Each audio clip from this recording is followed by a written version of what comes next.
Subscribe करें मेरी channel और बेल आइकन दबा के ऑल पे भी क्लिक कर दें so that you can get notifications.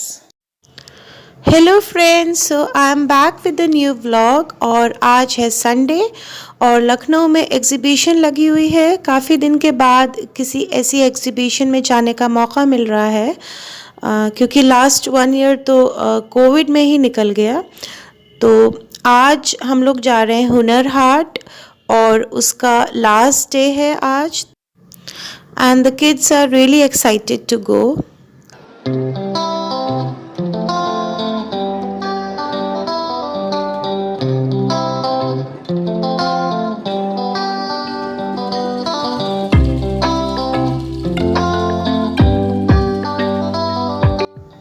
और ये एग्ज़िबिशन चल रही थी अवध शिल्पग्राम में, जो हमारे घर से अबाउट 22 किलोमीटर्स था, तो हम लोग थोड़ा जल्दी निकल गए थे।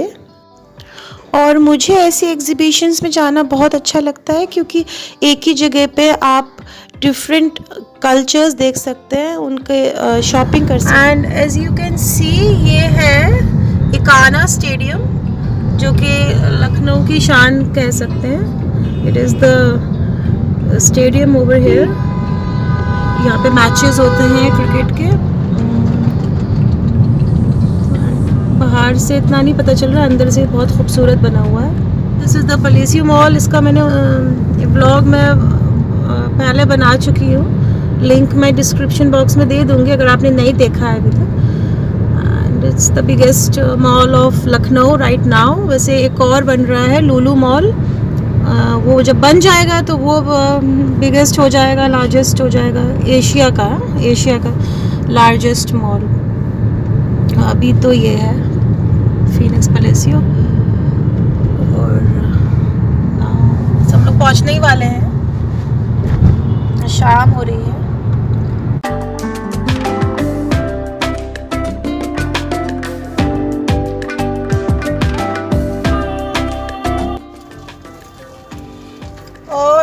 हम लोग ट्रैफिक में फंस गए हैं और बिल्कुल यहाँ से करीब है वेन्यू, लेकिन यही होता है, इतनी जल्दी यहाँ तक आ गए, अब यहाँ आके ट्रैफिक जैम हो गया। And finally we have reached the venue. Nearly 1 hour से ज़्यादा लगा हमें यहाँ पहुँचने में। रश बहुत था, एक तो संडे और फिर लास्ट डे ऑफ एग्ज़िबिशन। तो ये है बाहर का नज़ारा और ये मेन गेट से बाहर इतना ज़्यादा रश है, सब ने शॉप्स लगा रखी हैं और अब हम लोग अंदर जाएंगे। So friends, we have finally reached and we are at the Hunar Haat और ये एक एग्जीबिशन है। If you are from Delhi, आप दिल्ली गए हो तो प्रगति मैदान में जैसे हुनर हाट लगती है, सेम वैसे ही यहाँ लखनऊ में लगी है। Today is the last day, इसलिए बहुत ज़्यादा रश है and about 30 states and union territory से यहाँ पे स्टॉल्स आए हैं। और if you are an art lover like me, आप आर्ट लवर हैं, फूडी हैं, then it's a must visit place for you. So let's go inside. And now we are going inside और अच्छी खासी सिक्योरिटी थी वहाँ पे, बैग्स चेक हो रहे थे और मेटल डिटेक्टर से चेक कर रहे थे सबको, विच definitely should be done at such places. और मैं तो कहूँगी सफाई भी बहुत थी, वरना इतने लोगों के साथ क्लिनलीनेस मेंटेन करना थोड़ा सा डिफ़िकल्ट होता है, but the authority they were doing a good job. और हुनर हाट अल्पसंख्यक कार्य मंत्रालय की तरफ से लगाया गया था, जिसमें अबाउट 250 स्टॉल्स थे और more than 30 states and union territories together, इतने लोग शामिल हुए थे। As you can see guys, कितनी ज़्यादा भीड़ है। मैं सोच रही हूँ मुझे थोड़ा पहले आना चाहिए था, ऑलमोस्ट 5:30, और कुछ समझ में नहीं आ रहा है कौन कहाँ है। मैं शूट करने लगी, किड्स कहीं चले गए हैं, सो लेट्स सी कहाँ गए, ढूंढते हैं बच्चों को।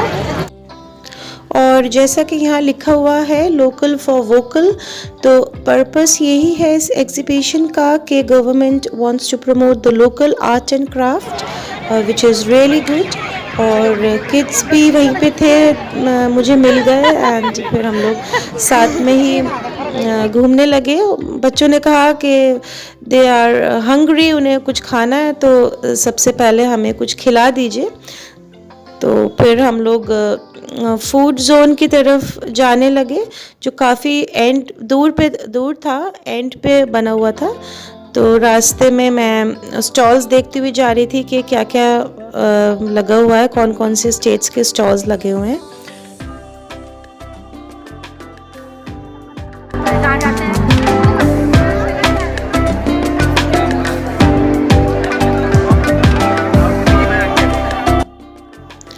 And now we have reach the food court, और यहाँ पे डिफरेंट स्टेट्स के फूड स्टॉल्स लगे हुए थे। और बच्चों को बहुत भूख लग रही थी, तो हम लोग सबसे पहले यहीं पे चले आए थे। और यहाँ पे कश्मीर से लेके साउथ इंडिया के क्विज़िन आपको खाने को मिल जाते। और जलेबियों के तो इतने सारे फ्लेवर्स थे, देयर वाज पाइनएप्पल जलेबी, और भी फ्रूट फ्लेवर्ड जलेबियाँ थी, और खोए की जलेबी थी which was a new thing for me. और तो जलेबी भी खाई हमने सबसे पहले।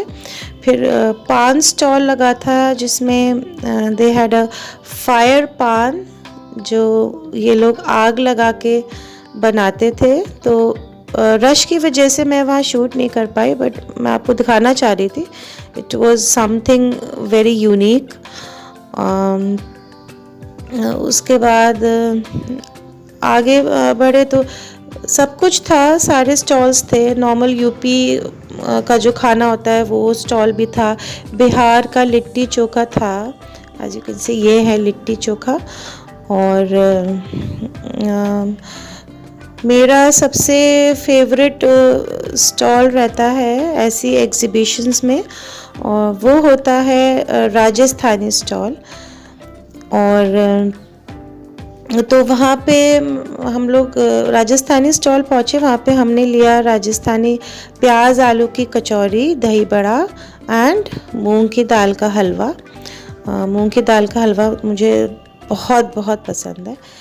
और इनकी राजस्थानी थाली भी बहुत अच्छी होती है, जिसमें दाल बाटी चूरमा, मिर्ची पकौड़ा, कढ़ी, सब कुछ रहता है।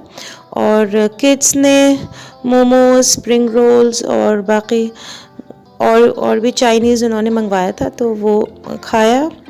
और मैंने तो राजस्थानी अपना खाया, और साथ में मूंग की दाल का हलवा विच वाज ऑसम।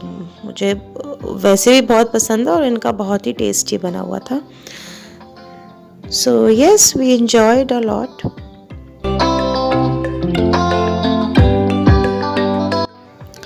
अच्छा, फूड कोर्ट से खा पी के अब हम लोग आ गए मेन स्टॉल्स पे, और मैंने सोचा कि थोड़ा बहुत देख लेते हैं कि क्या क्या मिल रहा है।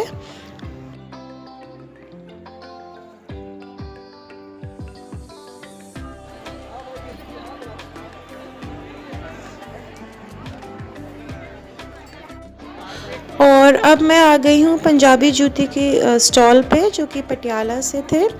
और मुझे पंजाबी जूतियाँ शुरू से बहुत पसंद है, as I always wear flats. हाँ, लेकिन मैच तो होना चाहिए। इसमें वॉकिंग शूज़ नहीं होते ना, ये वॉकिंग शूज़ तो होते नहीं है, ज़्यादा वॉक नहीं कर पाते ना इनको पहन कर। मैडम जैसे आएंगे हम वैसे डेली यूज के लिए वॉक करें। और मुझे ये वाली जूती पसंद आ गई, तो मैंने ये ले ली। It's black and golden. पूरी एग्जीबिशन तो नहीं घूम पाई मैं, बट जो देखा इट वाज रियली गुड। और 3-4 चीज़ें पसंद भी की थी मैंने, जो मैंने डिसाइड किया था कि वापसी में ले लूँगी, लेकिन ऐसा हो नहीं पाया। अक्सर ऐसी एग्जीबिशंस में यही होता है कि आप वापस उस स्टॉल पे नहीं पहुंच पाते हैं। और शॉपिंग के पर्पज़ से आए तो पूरे दिन के लिए आए। यहाँ पे बहुत वैरायटी थी और बहुत अच्छी चीज़ें मिल जाती हैं, बट यू नीड टाइम। तो यहाँ पे बहुत फेमस खुर्जा की पॉटरी आई हुई थी and they had beautiful lamps and pots. फिर कर्नाटका की handmade jewellery and real pearls jewellery, जो रियल पर्ल्स तो बहुत खूबसूरत थे इनके। फिर handloom saris from Tripura which is not common in Lucknow, and Beed craft था फ्रॉम नागपुर महाराष्ट्र, एंड झारखंड के प्योर सिल्क के साड़ी एंड सूट्स थे जो बहुत प्यारे थे। और इसके अलावा फाउंटेन्स थे, they were really beautiful indoor and outdoor fountains. अगर आपके घर में बाहर गार्डन है तो वहाँ के लिए आप ले सकते हैं फाउंटेन्स, या ड्राइंग रूम में रखने के लिए छोटा फाउंटेन। और इसके अलावा वूलन्स भी आ गए थे क्योंकि अब विंटर स्टार्ट हो गए हैं। और ज्वेलरी के तो बहुत से स्टॉल्स थे। मैं इतनी हेवी ज्वेलरी पहनती नहीं हूँ, बट देखने में मज़ा आता है। And these are the fountains जिसका मैंने जिक्र किया, बहुत खूबसूरत लग रहे थे। और यहाँ पे एक तरफ पंडाल बना हुआ था काफ़ी बड़ा सा, जहाँ पे कल्चरल प्रोग्राम्स चल रहे थे फ्रॉम डे 1। तो म्यूज़िकल नाइट्स भी हुई और आज लास्ट डे था, तो आज जो कॉमन पीपल थे उनको मौका दिया जा रहा था सिंगिंग का।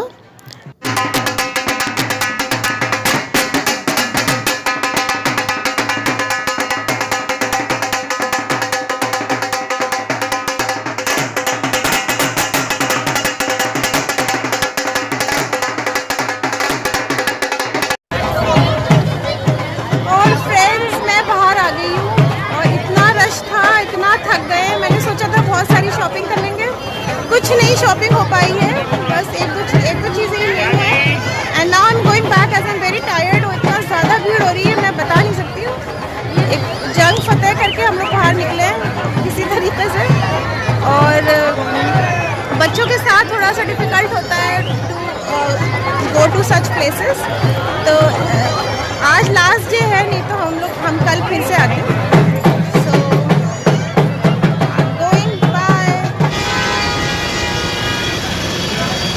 Just look at the rush, कितना ज़्यादा है, इतनी ज़्यादा कार्स हैं चारों तरफ। वो तो हम लोग को किसी तरीके से पार्किंग मिल गई है। सो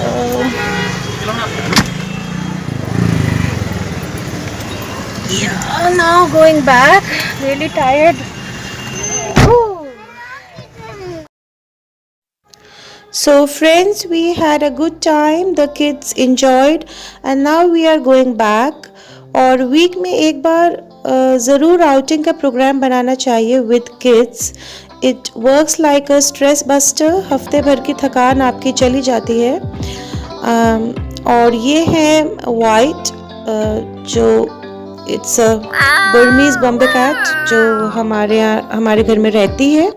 और यहीं तक था मेरा आज का video. If you liked it then please do like my video. आप लाइक करना अक्सर भूल जाते हैं। और अगर आप मेरे चैनल पे नए हैं then please do subscribe. I will come back soon. Take care, bye.